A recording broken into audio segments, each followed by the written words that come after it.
we're medically sedating adults and children every which way. We're putting people on antidepressants and mood stabilizers and anti-anxiety medication with no plan to ever get them off. And here's a medicine that indigenous cultures have used them for thousands of years. Indigenous cultures typically don't do things that are harmful to their population. So we have something that has thousands of years of history that's done in a group setting, in a ceremonial context, and has good results.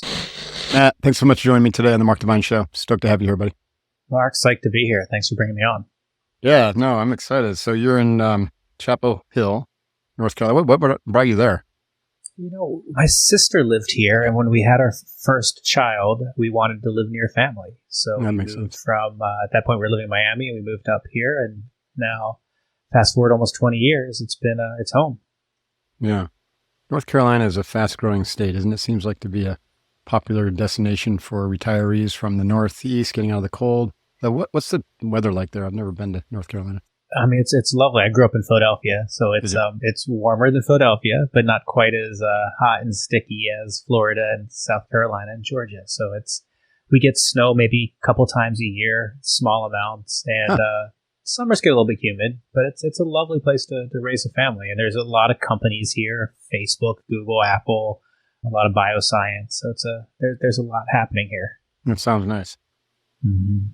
So, I mean, as we were talking before I press start, your primary interest is the healing, transformational power of psychedelics, and something that I've experimented with because of my veteran status, and both at a personal level to be like preventative maintenance, thinking about like what we're learning about traumatic brain injury, TBI, and some of the potential catastrophic effects if you don't address that. And now they're seeing that many SEALs, special operators, Marines, with the constant hammering of their brain through even just firearms training, through jumping, through explosives, through combat. There's not a single one of us who doesn't have some level of TBI, in my opinion, and that's not a medical statement. That's an opinion, but just think about it, right? An average SEAL platoon would fire more rounds than the entire Marine Corps, and we'd use these silly little like rubber earplugs that did nothing. In fact, there's a big lawsuit against that company because they did nothing. And it's just ricocheting your brain. Anyway, so I'm going off on a tangent already, and I haven't asked you a question yet. This is funny how this works in the Mark Divine Show. That's where you're thinking about, and you're right. That's right. It's not just the veterans who are in combat. I mean, the training is combat, very, right? very hard. And then you translate that to sports. You think about soccer. I played soccer for 3 years in high school, and every time you butt that ball with your head, you're getting a TBI incident, right? And football, and hockey.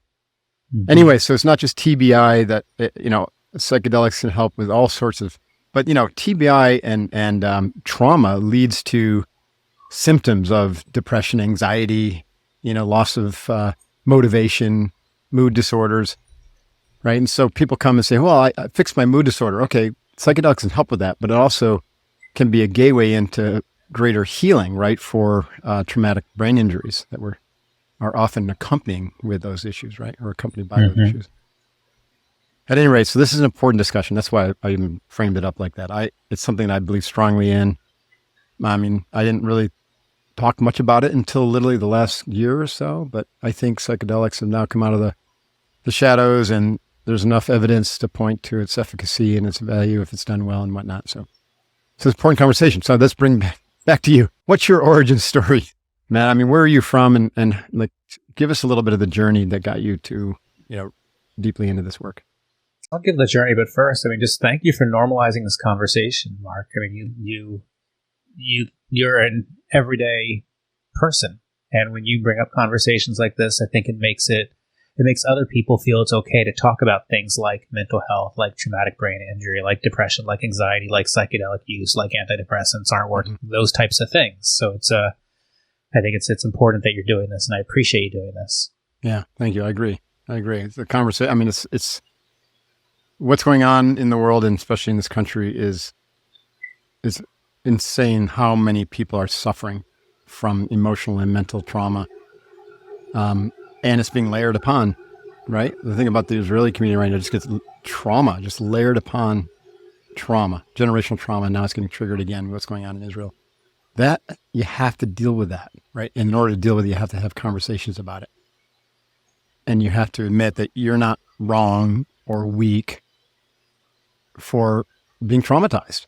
That's just part of being human. In fact, it comes with the freaking basic operating structures of being human. You will be traumatized. And part of the whole human journey is to learn how to deal with it so you can grow and evolve. And I don't need to compare my trauma to your trauma or anybody else's. It's my trauma. Right. There's no ranking system, no leaderboard in trauma. Exactly. So, what about you? What's your story? I came about here in a roundabout way. I was a non-drug user. I really had no drug experience. I wasn't a big drinker. I was just an entrepreneur. And some friends invited me to do a guided magic mushroom journey. And I was reluctant. By the way, I don't like to refer to psychedelics as drugs because I don't think they are. A drug is something that's manufactured, unless you want to put like lysergic acid in that category. It's manufactured by man. But a mushroom is grown by Mother Earth. You know what I mean? I think that's an ayahuasca and ayahuasca is sure, absolutely. Grown by Mother Earth, and ibogaine, same thing. It's a bark. Anyway, so sorry to interrupt you. But sticking on that for a second, just because it's fun to have someone who knows what they're talking about in this. It's we get into an argument over the separateness of nature. So we start talking about MDMA or LSD or ketamine. Yes, they are synthetic, but then they're also made by nature if we consider ourselves part of nature. True. So it's right. I agree with that, and I would sustain that argument. But like if you said, okay, here's a list, and you had Mother Nature here, and then produced by man over here, sure, I would choose Mother Nature. Mother Nature, I get that. Not to say there aren't benefits for pharmacological produced things. There are, but we don't understand all the interdependencies and the complexity of the whole system the way Gaia does. There are consequences if you're not careful. Yeah, just like the addictive qualities of antidepressants. Some of these man-made. Mm-hmm. But I was sticking with this for a second. Psilocybin mushrooms grow in every continent except Antarctica, and we have shaman in Siberia and tribal leaders in Africa using different psychedelics. I mean, the Mother Nature has produced these compounds, these medicines, for thousands and thousands of years. Right. And we just, as a Western society, we have turned away from them for the last, at least 50 years, but arguably longer than that. And there's a lot here for us if we allow ourselves to move into that. I have my theories on that, but they quickly probably spiral into kind of like territory that we shouldn't go on in a podcast, but it'd be fun to talk about, get your perspective. Let me come back maybe a little later. It's like, why? Like, why were they shut down in the 60s? I think they were a threat, major threat to the establishment, right? The fact that people were waking up all over the place and basically finding that they're not disconnected and don't need to be fearful victims and cogs in this consumer machine, right? And so they were literally about ready to throw off all that shit. And psychedelics were one way avenue to shut that down. So was war, right? Mm-hmm. Anyways, there's a lot more that goes on behind the scenes that people are ever willing to admit or to even allow. Well, you got to see some of the behind the scenes in your previous career. You know more than most about what goes on behind the scenes. That's true. And there's other layers behind that. There's layers upon layers. Yeah. Mm-hmm. So back to you. Your entrepreneurship. Entrepreneur, got invited to do this guided mushroom journey. I did it and completely changed the way I look and interact with the world. In this first journey, I reconnected with my mom, who died when I was 22. She was 49. What did that look like to you? You mean you emotionally felt her, or did you? I could feel her next to me, and I could almost pull like a cord from her to me to my children and realize that we are all connected and that she's not gone, that she's just in this other space. And I mean, I gave up on any type of faith, any type of I just kind of went on living after she died, but missed her. And this is after, we're talking more than 30 years, almost 30 years. And I said, wow, okay, that I can see that there's another thing here. This is amazing. And I felt so safe and loved in that experience, and then realized, oh my goodness, I don't feel safe and loved in my everyday life. And what's going on with that? I realized I was scared of dying. I realized I was scared of being poor and making some of the same mistakes my alcoholic father made towards the end of his life. And just insight after insight. So I ended up within weeks had someone else running my business, and within months I was back in school to get a master's in psychology and neuroscience and mental health, focused on psychedelic medicine. Amazing. And then also traveling around trying a number of different psychedelic medicines with different types of facilitators, from shaman and taitas to MDs and PhDs, and learning about different philosophies and how these things worked. And all of that brought me forward to today with a couple books, a book called Psychedelics for Everyone, and then a journal for preparation and integration called Beyond the Trip, and doing everything I can kind of to help the safe and sacred practice is what I'm mostly interested in with psychedelic medicine, or entheogens, I would actually call them, since I believe that they're for connecting to a higher power, to the power within. Nice. So there's so many directions that I could go here, but let's keep it really broad first. And could you just give me a perspective on what you think is happening with a medicine, or what do you call it? An entheogen? Entheogen, sure. Entheogen, yeah. Like enthuse and fill you with spirit. Exactly. I love that. What's happening? I mean, what's going on biochemically, neurologically, spiritually? I know it might be different, but let's talk about it in a general sense. I know that each one has in general sense. The first thing that these psychedelic medicines do is they quiet down what's called is your default mode network. So think of that as that inner narrator that's constantly saying you're not enough, you're not worthy, you need to do more. So it quiets that down, and that's feels like the weight of the world. And how does it do that? Off your shoulders. The chemicals. That's kind of what the medicine does. So I can't explain more than that, but it does. That's the part of the brain that gets quieted down. It allows neurons then to fire that haven't fired in a long time. So there's brain imaging scans where you can see kind of a normal brain and then a brain on psilocybin, and you can see it's just really lit up. The importance of that piece. So now you have the anxiety lifted off your shoulders on the first piece, and now you have these neurons firing together that don't normally. This is like, as we get older, we start getting into repetitive thinking patterns. Well, when your brain lights up like this, you're able to think in ways that you don't normally think. And that can be incredibly freeing for people who are caught in loops of anxiety, loops of depression, loops of behavior. So it does I've heard that psilocybin is like even a single experience can neuroplastically change your brain forever. Yeah, and same with most. Ketamine can do the same thing. It's and then you enter into the state of neuroplasticity following the medicine, where you can then implement behavioral change or whatever else is important to you based on the lessons from there. Many people feel a connectedness to something else. It can be the higher power, it can be the interconnectedness of all things, but you don't feel alone. And for a lot of people, that is a lovely thing to remember, that you're not alone, that we are part of this existence, and that we are part of nature, we are part of humanity, and we're not alone. And many, especially things like MDMA, you turn off things like shame, blame, and guilt. So you're able then to look back at previous experiences without becoming defensive.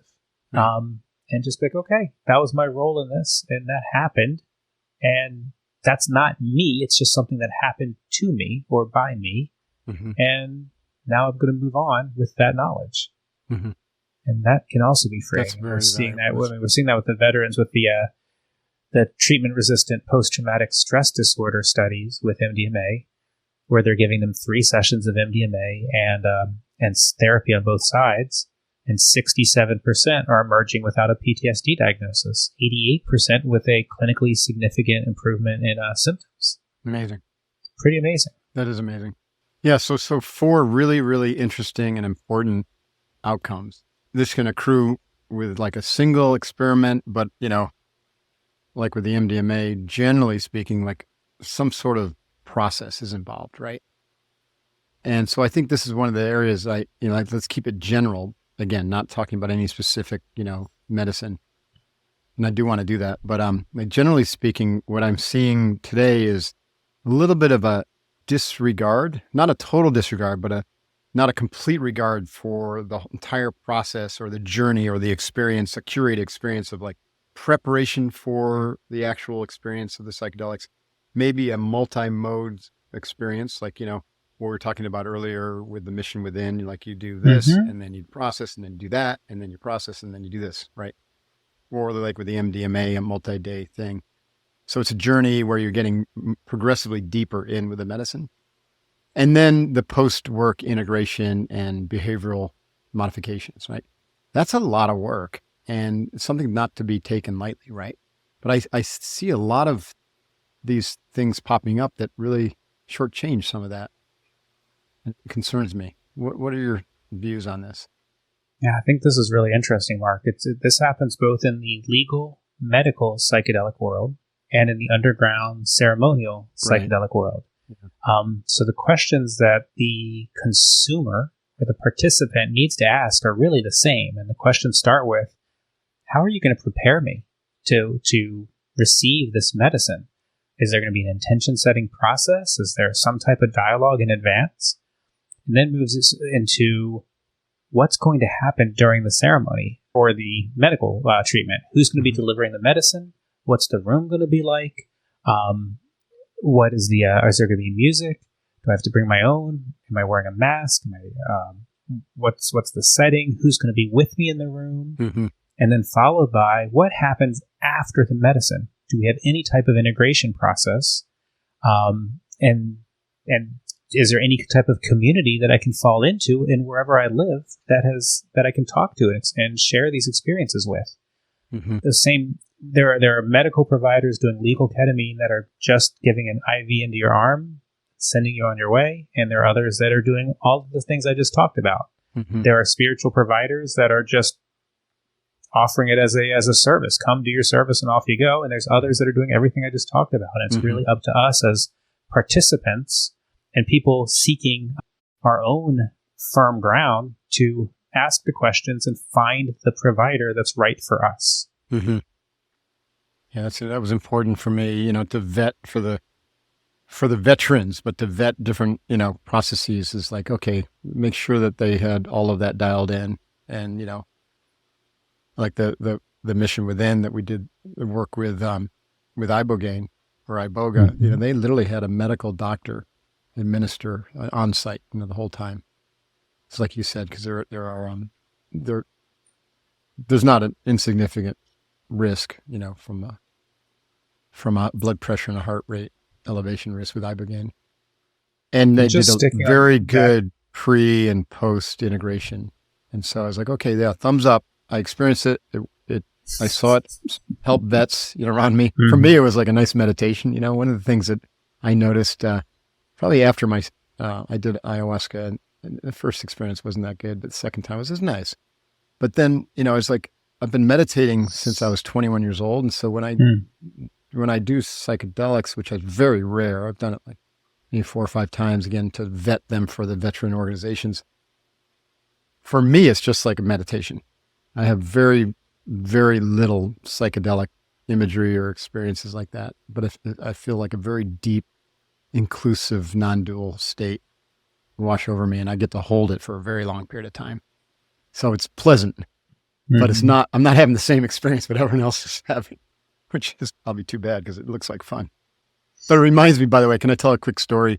Please. So Ramana Maharshi, was a famous yogi, and I think it was Ram Dass, and a bunch of Americans, had gone and visited him, and they brought him LSD once. And so he took a dose and he took another. Literally, they gave him like 8 doses. He just, just sitting there watching them. And suddenly his eyes light up and he looks at them and goes, "Oh, I see." He goes, "You want to feel powerful." That's what he said. And so what he was warning, it was a warning, right? Because psychedelics are good for an opening. But as a practice, he was warning that the ego will co-opt it. Ego will co-opt the experience and make you feel powerful. Isn't that interesting? Yeah, it's super interesting. So that points to a lot of the spiritual bypassing that's happening in the psychedelic community. I want to get your take on that. Like, how do we know if like someone is legitimately a shaman or someone who's just done spiritual bypass because they had some fantastical experience with psychedelics and now they're all agog about it? It's a really interesting question. So part of this, I'm going to answer from my opinion only. I believe when you do this work, you're remembering how powerful you are, that you are loved, that you are worthy, that you are enough, and that it's not what you do, it's that on the inside, that you don't need anything on the external side to give you validation. So because I believe that, the role of the shaman or taita or facilitator is to keep me safe. It is to be able to support me as I do this work myself. But if I have a powerful experience, I did that. If I don't have a powerful experience, I did that. The shaman, I don't want to put a shaman or a taita or a facilitator on a pedestal and make them like they're not God, and they're spiritual peers. They just have a different knowledge base and a way of, and they know how to serve and deliver this medicine in a way that is powerful. Mm-hmm. But I want to hand back that agency back to the individual participant. Right. Find the power in source, God in themselves, the mighty I am spirit, as opposed to the ego. Yeah. I think that's one of the most valuable things from medicines like this is they help, just like meditation does, to begin to dissolve or soften that ego, that identification that's always grasping for, needing to be special, and to begin to relax into the openness of that ground of reality, right? That we all are. And so that's what dissolves the separation, is because you dissolve the ego identity with the separate body mind as a separate self and allow this heart mind opening into the absolute. So psychedelics can be extremely potent because they give you this direct experience of that, right? Like 5-LEO-DMT, they call the God molecule, because like 15 minutes you're there and then you're back with no side effects. And you're like, What the bleep just happened? Wow. Yeah, you're back with an experience that has no subject and object. That's right. And you just have this experience that's inexplicable. Can't really put words to it. This is why they call them pointing out instructions. Just point. This is kind of somewhere the answer lies, but you try to frame it with words and you suddenly lose it. So let's stick with the dangers. We talked about the danger of not preparing properly, the danger of the container, right? Like I had some friends who, were hooked up with somebody to do an experience and was out in the desert. And when they told me about it and they showed me pictures, I was stunned. I was like, OMG. And of course they were too, but once they were in it, they really were like, but like, it was awful. It was almost demonic looking in terms of the imagery they had. And it was just awful. I was like really grateful they got through that without any, negative effects, but like really important to have the context and the container be like sacred space, right? Prepared. And, I don't think even this idea of having large groups of people doing it together, I'm not a fan of. I've done that with 40 people and you got someone just wailing in one corner because they're having their emotional experience, which they weren't prepared for, and people getting up and all around. I'm much more inclined to suggest that a small group setting, 4 to 6 people would be ideal. I want to hear your thoughts on this, right? But protecting the space and the ideal experience once you're there. Yeah, I think so. Source, set, and setting are the 3 most important things for people to keep in mind. Source is, where did your medicines come from, and are they pure? So if you're not going in the medical route, do you trust your facilitator? If you've bought them in the market yourself, have you tested them? Set is your mindset. Do you have a clear intention? Do you know why you're there? Do you have an idea of how long the medicine's going to last? Are you well prepared for this journey? Do you have a medical intake? Do you know that someone's looked after you to make sure that you're not going to have a bad reaction with this medicine? That they've looked at your mental history, your physical history, your supplements, your prescriptions? and that you can feel confident that you're in a good place. And then your setting is all that physical environment, that the who's there, what's the energy like, what's the music like, what are the disturbances like, what's the imagery like. You're highly suggestible in these non-ordinary states of consciousness. So if there is a dogma by the facilitators, do you know what that is, and do you agree with it, and are you okay with that? Mm-hmm. All things to ask before getting into a non-ordinary state of consciousness. With regards to the size, there's a large ayahuasca center in Costa Rica that does 100 people at a time, and they're very popular. That's just not the right one for me. There's other groups that do 40 people at a time, and again, they're popular. That's not the right one for me, but it might be for somebody else. Mm-hmm. I think anywhere between 10 and 20 is a great number, and I actually like that better than solos. And my logic is there's a shared energy in the room, and releases move around from person to person. You get to experience being connected you get to understand how connected these medicines are. And then afterwards, I think when there's a decent amount of people, you might share something that happened to you in your journey, and that might help me process something that happened to me on mine. And so I think having somewhere in that 10 to 20 range is a good number, but 6 is beautiful, 8's beautiful. Just for me, when you get into the 40s, 60s, 100, it feels like it's too much. But that's, again, personal opinion. In terms of safety, you brought that up. Besides Iboga, which, again, you started that, or Ibogaine, that's the one that has real cardiovascular risk, and people really, you do need to have a medical professional on site. It's a serious medicine. On the other hand, if you have an opioid addiction, it's one of the few medicines out there that can help relieve that. That's incredible. Talk more about that. It's got a pretty high success rate for opioid. People flat out gotten off of heroin after one experience with Ibogaine. It's amazing. Yeah, and it's again, in our country, it's illegal, but there are gray clinics in Canada and in Mexico and Central America. But I don't know if we know of a better medicine for people who have an opioid dependence than Ibogaine. So is it more risky than others? Absolutely.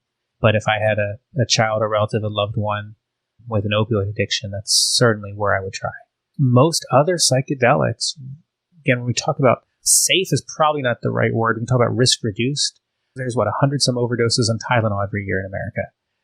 There is no known overdose for psilocybin or for mushrooms. Right. So there are dangers to all of these medicines. There's particularly dangers to the chemical compounds, the non-named psychedelics that people buy in head shops that really are like research chemicals that have gotten out. Those we don't really know what they do to humans. Highly, highly dangerous. When we talk about most psychedelics, we talk about mushrooms and LSD and MDMA and MDA or sassafras. The risk is pretty low compared to other drugs. There's a really beautiful study by Dr. David Nutt from Imperial College London where he said, let's forget how drugs are classified and just look at harm to self and harm to others. And the number one harm to self, harm to others is alcohol. It's a 73. Heroin is like a 55. Mushrooms are a 6. LSD is a 7. MDMA is a 9. So that's not risk-free, but relative risk. If you, again, control source, set, and setting, the probability of having truly a bad experience is pretty low. You can have a challenging experience because lots have come up for you, but that's not the same as a bad physical or truly bad mental experience. Do you think there's any issue with tapping into astral energy or non-physical entities?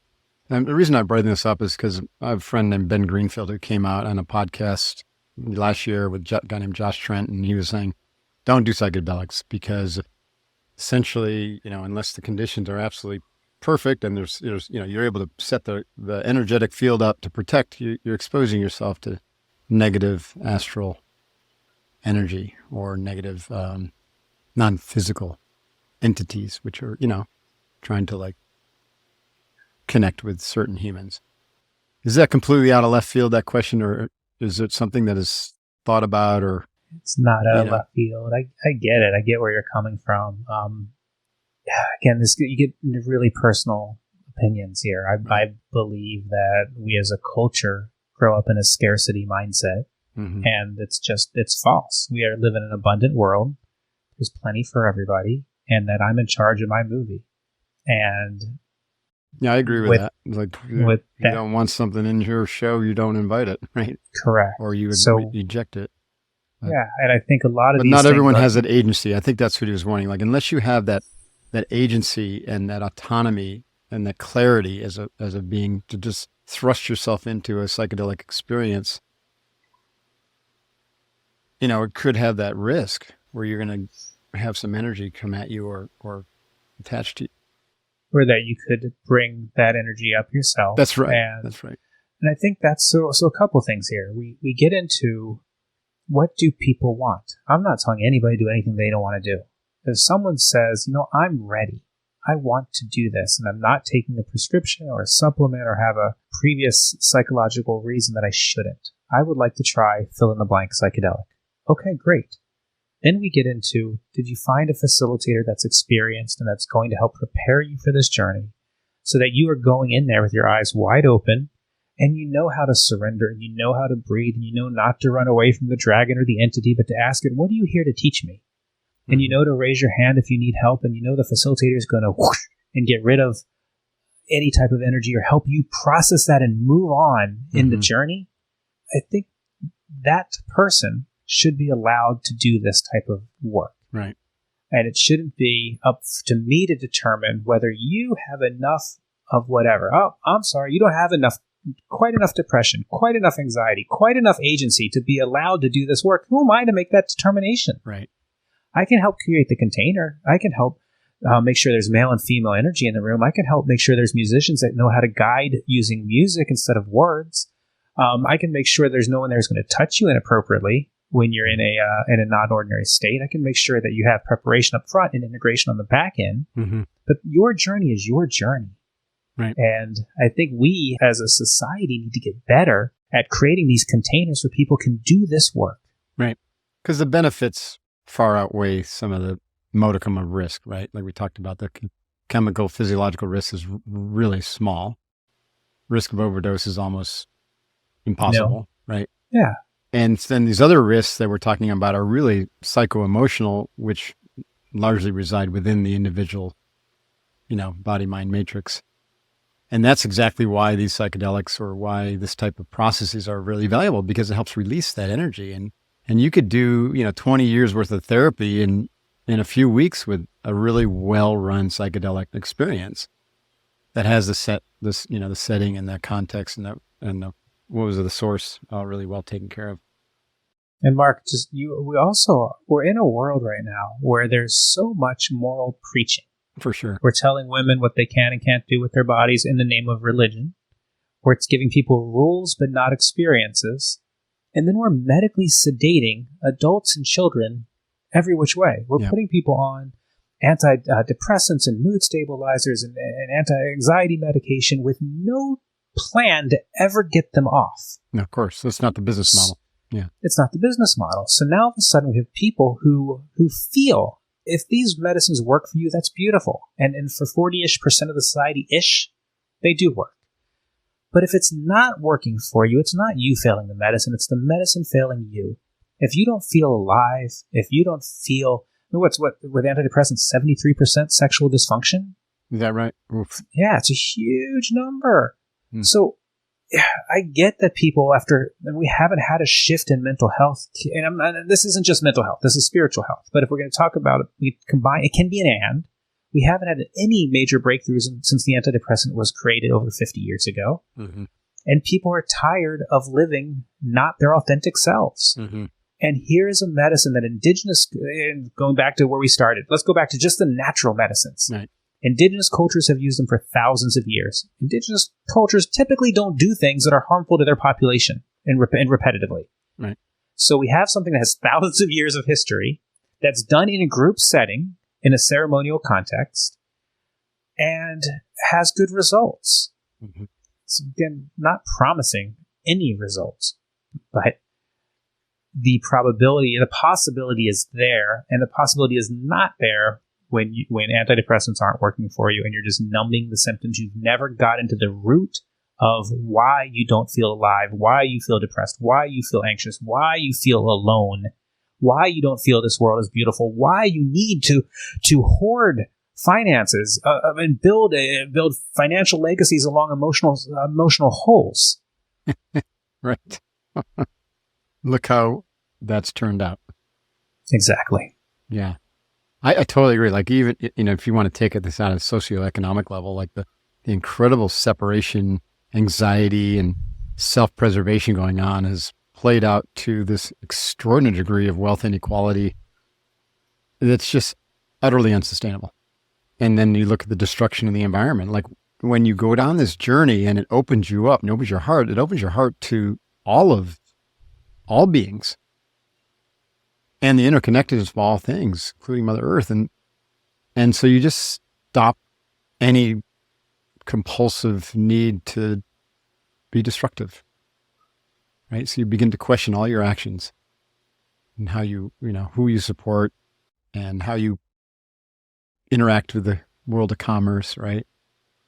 And, I think that's like this, for me, this is an important lever in global healing, because ultimately, we're going to solve our world problems as a global culture through shifts in consciousness, not through WEF and UN, right?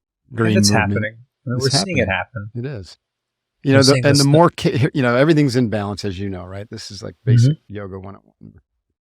And so the more conflict and violence you see, it means there's an equal compensating balancing effect of positive energy, consciousness growth, conversations like this happening. And we got a lot of violence and negativity in the world, so that must mean there's a lot of good happening in the world. So focus on the good. Focus on the abundance. Yeah, I'm finding it interesting. So I have a 20-year-old and an 18-year-old, and my wife's a teacher.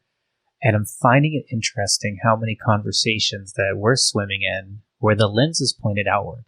Mm-hmm. Where the lens is pointed of, oh, you need to change how you address me, or you need to help me feel safe, or you can't trigger me. That's what they're taught in school nowadays. It's awful. That's a lot of it. And it feels like the lens is pointed in the wrong direction. That's right. That is a recipe for unhappiness. That's right. That I'm dependent on your behavior for me to feel good. And we need to spend, in my opinion, more time teaching people to look within, to find their strength, to find how am I going to receive however I'm acknowledged or treated, and find that confidence within and move forward. And I truly believe that this is what an amazing time of history, that we have so relatively little worries about hunger and shelter, that we can start having these conversations. We can realize, okay, the lens is pointed in the wrong direction. And now we can swing it back. And now we have medicines that can assist. And we also have things that are non-medicine. Medicines are a catalyst. But when you're finished the medicines, we can move to breath work and meditation and exercise and sleep and nutrition, because it is an amazing time to be alive. Right. I like what you said when you're finished. And I think that's an important point. Like for me, I went into it to investigate that for the vets. I had some interesting and rewarding experiences. And then I was done. I wasn't called to do it again, but I'm grateful for the experiences. Mm-hmm. And I think that's an important point. Like, and I'd like to get your perspective. Like the people I work with in the ayahuasca space said that that's the grandmother, right? It's the female, and the ibogaine is like the masculine. They said that you shouldn't do it unless you're called, unless you feel like the plant's calling you, the medicine is calling you. What's your take on that? I think anybody listening to this podcast 40 minutes in is feeling calling to do something and they're looking for permission. If you're still listening, they would have clicked off long ago. Yeah. So then we have Good point. Yeah. So I do think that's true, though. If it's not an enthusiastic, yes, I want to do this, then you shouldn't do it. You can be nervous, but you still, it's got to be you're driving this, not your partner, not your kids, not your parents. This is your decision. Right. And it might be a one and done. I have a friend who's a PhD therapist. She said she did it. She got called, and then she had an okay but not great experience. And she's like, that was done. I'm going to stick with meditation. So, okay. And the Greeks for more than 2,000 years had a program where once in a lifetime, you'd get to go and experience a psychedelic experience. Is that right? And yeah, it was the Eleusinian Mystery. It was beautiful, beautiful concepts. Socrates, Aristotle, Plato, Marcus Aurelius, Augustus Caesar, all these people that we've heard about did it. Was it like an once initiation? in a lifetime experience. It was. It was a chance to become one with God. There's different theories of what exactly the psychedelic was, but it was a whole ritual that happened for over 2,000 years. Yeah. A lot of the native cultures and African cultures, the initiative process includes psychedelics with obviously different ceremonies and chant and long periods of time in the wilderness. I mean, just really cool. I wish we could bring something like that back. I mean, the Navy SEALs for me were an initiation, Hell Week. What a incredible initiation to be awake for 6 nights, training around the clock. I mean, talk about hallucinations. I have more hallucinations in Hell Week than I ever have in a psychedelic experience. You get extreme tolls on all aspects of your body, That's right. your rhythms. And for those who make it through Hell Week, what an incredible experience. Right. Not as ideal for those who don't make it through. Yeah. Some of them, it's a good experience as well. So we have only a few minutes left, and I wanted to get into like uniqueness around the different medicines. Like MDMA, you mentioned, it's much more of like a connector, a heart opener, right? So you're not really having any kind of like hallucinogenic psychedelic experience, but you're just in a deeply connective state, right? Is that how you describe MDMA? Yeah. So I think of, when I think of what's a really nice ceremony sequence, I love a day of sassafras, which is MDA or MDMA, but sassafras is a little deeper, it lasts a little bit longer, and it's a little bit more visual. Okay. But I think those heart openers where you feel incredible love for yourself and incredible love for others, it's just a great way to start a ceremonial weekend or week, especially when you're there with fellow travelers, because it opens you up to have that really deep conversation. You've practiced breathing, you've practiced surrendering, you've gotten used to the musicians, you're ready for ceremony. And then to move from a heart opener to something like a crown opener, psilocybin, LSD, but let's stick with natural. Let's go with psilocybin, mushrooms for those who don't know. Now you're feeling the interconnectedness of all things. You're feeling the earth breathe. You're feeling that you are one with nature, and you can go deep, deep, deep inside your body to explore whatever it is you need to explore. And because you've practiced previously on a previous day, I think you can go deeper. Some ceremonies that I've seen combine those two into one day, and that's a really nice technique. And there's good research, or some research on the combination of LSD and psilocybin or MDMA and psilocybin, that it reduces the anxiety that sometimes occurs with the mushrooms. But it's a good combination. And then I love, I guess, and you can substitute that day out with mescaline, maybe through San Pedro or Chuma. But I think another plant-based day is lovely. And then I love kind of the arc of the crescendo moves up to Bufo, 5-MeO-DMT. Bufo. And this is the... I've never heard of that. I've heard of 5-LEO-DMT, but Bufo is the native term for it? It's the Bufo alvarius toad is where the venom comes from in its natural state. And then there's a synthetic version of 5-MeO-DMT as well. Right. And this is, again, our non-duality medicine. It's the only one where there's no subject and object, and you're just part of the universe. And again, it's super short, 10 to 20 minutes. But I think for a lot of people, that's kind of the culmination of this religious or ceremonial experience that, okay, I've gotten to look backwards, I've gotten to look forward, I've gotten to look inside, and now I've gotten yet another chance to connect with my spiritual side in a way that is so there's really nothing like it that we know of. And you can get there. The yogis talk about getting there in non-psychedelic experiences, and people do some of the dark meditations get there, but this is a pretty consistent way to get there. So you recommend these kind of multi-day staged experiences that curate, and draw you deeper into the process. That's cool. Yeah, I think people who go in with a one ceremony experience, it's a lot of pressure on themselves. Oh, I've got to get my money's worth. It's got to all be here. What if it's not a great experience? And you have all this nervousness about the what ifs. when you have a few different medicines over a few different days or the same medicine repeated. I mean, I'm not sure when you did ayahuasca, but oftentimes that's 3 ceremonies over 5 days. Yeah, it's you're going to get another chance, because the surrendering for people like me or people who are used to trying to hold on to control, the surrender can take a minute, and it's good not to have. I believe it's helpful especially for newcomers to not have to. I've got to get it out of that first ceremony. I like the multi-day, multi-medicine. Have you had any experience with combo? I haven't personally. I know a bunch of people who love it, and but I have not personally experienced that medicine. It's not classified as a psychedelic. It's a plant medicine, but it's not a psychedelic. It has it comes from a jungle frog as opposed to a desert frog, and it has over 200 peptides that they've identified, and it's applied. You put a little burn mark in your shoulder or somewhere, it could be leg, and then apply a little bit. It's like a paste, and it instantly enters your nervous system and your blood, and it starts to like cleanse all your organs with these peptides. And then you drink a lot of water, right? Tons of water, and the whole experience is like 20 minutes, and then suddenly you just get all this heat, and all these toxins start accumulating in your stomach, and then you purge it. So it's very, very uncomfortable until that last purge. Reminds me of ayahuasca in that regard, but it's a whole different experience. And then you just feel like, and a lot of people have these major emotional releases and cleansings, and so there's this psycho-emotional and physiological like purification, and it's a great preparation for a psychedelic experience.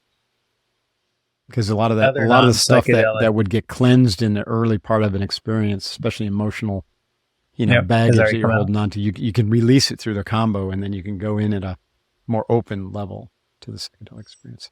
I'm just sharing that. Have you experienced hape or rape on any of the ceremonies? Yes. And that's a lovely hape is again, it's just a bunch of herbs that the shamans have put together, and there's no psychedelic. Or, it's medicine, but it's like saying tobacco is medicine. So there's some of them have a little tobacco, but most of them are just herbs, all sorts of different herbs from the jungle, and it broken into a fine powder. And what it does, it's like a snuff, and it opens up different areas, different chakras, and it's a gateway to just really deep meditation. Yeah, I think it's a beautiful medicine, and it really grounds you into the space. I love it. Either it can be at the beginning of the ceremony or the end. We should kind of like, as we wrap up, like talk about what's technically legal and not legal. Like hape and combo are completely legal, right? They're not considered to be any danger. They're not a medicine in the sense of like you would consider like MDMA or psilocybin, right? But now ketamine is legal for assisted therapy, right? So I know you're involved in a company. I was sponsored by Mindbloom for a while, so I did their process, and it was decent. I still prefer in person, but it worked, right, to have that kind of virtual container. It was well done. And now Mindbloom, New Life, Better You Care, all doing good work for access. And you're talking about probably $1,200 for 6 sessions versus $4,000 to $6,000 for 6 sessions in clinic. So it just is another option. Is it as good as in person? Probably not. But is it good for those who that's the price point they need to achieve? And that's and for convenience, it's lovely. So some people don't want to be seen at a clinic or it takes a lot of time. So to do it in the privacy of your own room, as long as you've got someone there who can kind of keep an eye on things. So ketamine, now legal. Its main benefit is really with anxiety and depression. Am I right? Is it really helps people overcome that really quickly? And there's research on alcohol use and on eating disorders and OCD as well. But depression and anxiety is primarily, and then there's also a whole world of pain management with ketamine. Okay. Cluster headaches and migraines. But what do you think about microdosing ketamine for anxiety? I don't love that idea. Yeah. I think people there's addictive quality, but psychologically addictive. I don't think there's a physiological addictive quality. Ketamine has a little bit with animal studies. Again, unlike mushrooms and LSD, where there's really no addiction potential, ketamine has a little bit that I'd be careful of. Yeah, and then I'm also be careful. I mean, I'm a fan of microdosing. I think it's a lovely scaffolding, even if the research is split. There's some research that says this is just a placebo, and there's other research that says it works, and it's kind of half and half. So it's up to you as the participant or consumer. But it's really important if you're going to microdose mushrooms that you take a break every 4 weeks. Because again, the long-term mushroom use, there are potential heart issues. Is that right? And both Stamets and Dr. Fadiman say take a break every 4 weeks for 2 weeks. Right. Highly recommend that if you're going to microdose. That's good gouge. Thanks for that. So the other recommendation we haven't talked about is just if for people who want their own medical intake. So let's say you're still listening to this podcast 50 minutes in, and you're wondering, well, I've got this thing, whatever this thing is, or I'm curious about me, and I want to talk to somebody who has no interest in selling me anything.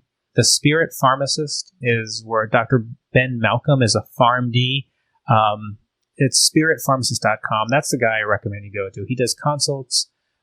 He knows psychedelic pharmacology inside and out, and he's not trying to sell you a retreat or a ceremony or a product. He's just doing a consultation. And you can have a very open discussion. I did this. I had this experience. That's cool. What do you really think is going to happen if I take XYZ psychedelic? And he'll say, oh, this is the risk. This is this. You might look into that. Right. I can't recommend it highly enough.